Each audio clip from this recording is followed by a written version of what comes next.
আর সাধারণ চায়ের কাপ কিভাবে একজন ছেলের ভাগ্য পুরো বদলে দিল সেটা শুনলে তুমি অবাক হবে।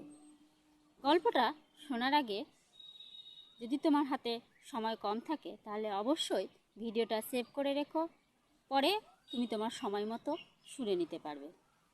চলো তাহলে গল্পটা শুরু করি। ছেলেটির নাম সুমন। নদীর পাড়ের ছোট্ট একটা গ্রামের ছেলে। বাবা ছিলেন দিনমজুর, মা বাড়িতে সেলাই করতেন। সংসার চলতো তাদের খুবই কষ্টে।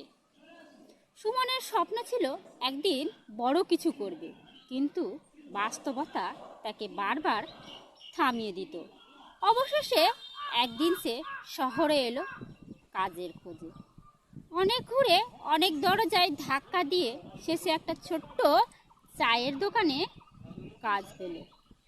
সকাল থেকে রাত পর্যন্ত তার কাজ ছিল চা বানানো, কাপ ধোয়া, টেবিল পরিষ্কার করা। কিন্তু সুমন কখনো কোনো অভিযোগ করত না,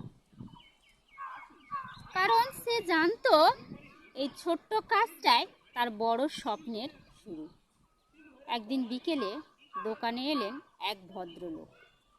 পরনে ছিল তার সাদামাটা পোশাক, কিন্তু চোখে একটা আলাদা শান্তি ছিল। তিনি চা অর্ডার দিলেন।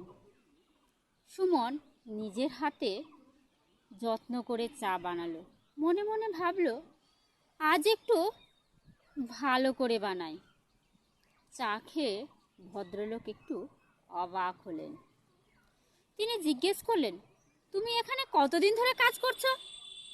সুমন একটু মুচকি হাসি দিয়ে বলল, স্যার, কাজ করছি ঠিকই, কিন্তু স্বপ্নটা আমার আরও বড়। ভদ্রলোক হেসে বললেন, স্বপ্ন আবার কি?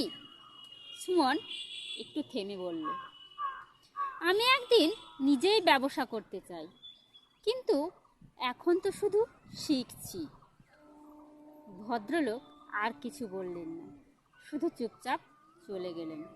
সুমন ভাবল, এটা হয়তো একটা সাধারণ দিনই ছিল, কিন্তু কয়েকদিন পর সেই ভদ্রলোক আবার এলেন।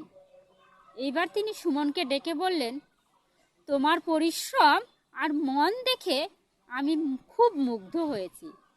আমি একটা ছোট্ট ক্যাফে খুলতে চাই, তুমি কি আমার সাথে কাজ করবে? সুমনের চোখে জল চলে এলো। সে বিশ্বাসই করতে পারছিল না তার ছোট্ট